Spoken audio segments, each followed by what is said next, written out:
সমন্বয়ক পরিচয়ে আর বাংলাদেশে কেউ যেন কোনো প্রকার অন্যায় কোনো প্রকার অবিচার বা খারাপ কাজ না করতে পারে। আমি অনেকরাই আপনার কাছে একটু আসতে চাই এই জায়গাটা থেকে, তাদের পরিচয়, যাদের দিকে এই হত্যাকাণ্ডের সাথে জড়িত অভিযোগের তীর ছুঁড়ে দেওয়া হয়েছে বা যারা অভিযুক্ত হিসেবে এখনো প্রমাণিত হয়নি, কিন্তু তাদের পরিচয় যদি বৈষম্যবিরোধী ছাত্র আন্দোলনের মধ্যে সত্যিকার অর্থেই থাকে, কাদেরকে নেওয়া হলো?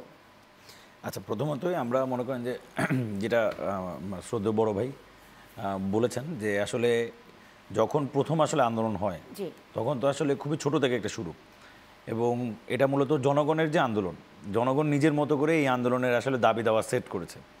সেটা হয়তো বা আমাদের মুখ দিয়ে এসেছে, কিন্তু আসলে এই দাবি দাওয়াগুলো ছিল জনগণের সেট।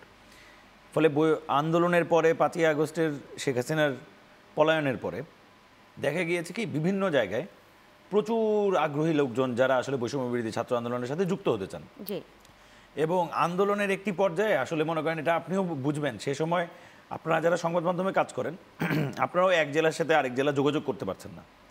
ফলে এই যে কোঅর্ডিনেশন মূল মুভমেন্টের সময়, ফলে সেই জায়গা থেকে দেখা গেছে যে অনেক মানুষ বা অনেক লোক এখানে এসে যুক্ত হয়েছে।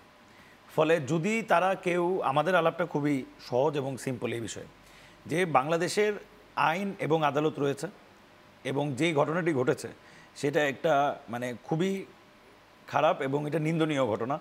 আমরা মনে করি দ্রুত, যেমন অলরেডি আমি যতটুকু দেখেছি সামাজিক যোগাযোগ মাধ্যমে ভিডিও ফুটেজ চলে এসেছে, ভিডিও ফুটেজ দেখা যাচ্ছে। তো আমরা কেন এখনও তাদেরকে, যাদেরকে জড়িত দেখা যাচ্ছে ভিডিও ফুটেজে, যাদেরকে দেখা যাচ্ছে তাকে হিট করছে, তাদেরকে দ্রুত সময়ের মধ্যে গ্রেপ্তার করতে হবে। আমাদের হিসাবটা হলো সে যেই দলেরই হোক না কেন, মানে একজন অপরাধী কোনো দলের আসলে সদস্য হতে পারেন না। এখন কেউ যদি কোনো অপরাধ সংগঠিত করে, সে যদি যে কোনো দলের হোক, সেই, আমি বিশ্বাস করি না যে বিএনপিরও যদি কেউ অপরাধ সংগঠিত করে বিএনপি তাকেও কোনো ছাড় দিবে, কেউই আসলে ছাড় দিবে না। কিন্তু বাংলাদেশের আইন রয়েছে, সেই আইনে তার বিচার হওয়া উচিত এবং দ্রুত সময়ের মধ্যে গ্রেপ্তার হওয়া উচিত।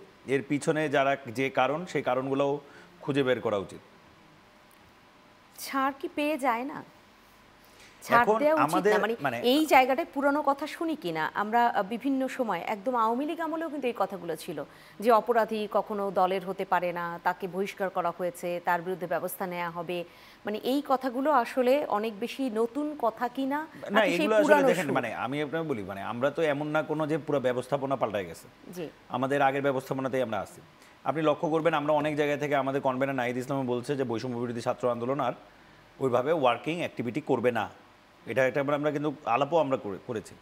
ফলে সেই জায়গা থেকে আমরা কিন্তু সারা বাংলাদেশে ছাত্র সংগঠন তৈরি হচ্ছে, যুব সংগঠন করার চেষ্টা আমরা করছি, সেই সব জায়গায় আমরা ফিল্টারিং করছি এই বৈষম্যতে যারা যুক্ত হয়েছিল তাদের মধ্য থেকে। কারণ তাদের ব্যাপারে শুরুতে আমাদের ধারণা না থাকলেও এখন আমরা গত 4 মাস 5 মাস 6 মাস তাদের সাথে কাজ করতে করতে একটা ধারণা জন্মাইছে।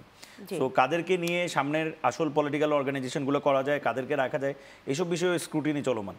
ফলে আমরা কিন্তু আমাদের যে নিজেদের ব্যবস্থাপনা, যে ব্যবস্থাপনার মধ্যে দিয়ে সংগঠনের দায়িত্ব নেওয়া, সেটা কিন্তু নেওয়ার আমরা চেষ্টা করছি এবং আমরা ওই রাস্তাতেই আছি। ফলে দেখবেন যে আমরা বিভিন্ন জায়গায় কিন্তু প্রশাসনে বিভিন্ন জায়গায় বলে দেওয়া হয়েছে যে, বা আমাদের তরফ থেকে আমরা জানিয়েছি যে বৈষম্যবিরোধী ছাত্র আন্দোলন নামে যেন কেউ যদি কোনো প্রকার কোনো জায়গায় কোনো প্রকার খারাপ বা অসৎ যে কোনো কাজের সাথে যুক্ত হয়, তার ব্যাপারে অ্যাকশন নিতে যেন কখনোই প্রশাসন কোনো রকমের কোনো সমন্বয়ক পরিচয় দিতেও আপনারা এটা আমরা কিন্তু ওপেনলি ক্লিয়ার বলছি যে আর কোনো সমন্বয়ক পরিচয় দিয়ে কেউ কাজ করতে দেখেছি হাতিরঝিলে যে সমন্বয়ক পরিচয় দেওয়ার পরে যৌথ বাহিনী আসলে বলেছে, এই জায়গায় বলেছে যে সমন্বয়ক পরিচয় আর বাংলাদেশে কেউ যেন কোনো প্রকার অন্যায় কোনো প্রকার অবিচার বা খারাপ কাজ না করতে পারে, এবং যদি করে সেটার ব্যাপারে যেন প্রশাসন স্ট্রিক্টলি ব্যবস্থা নেয়।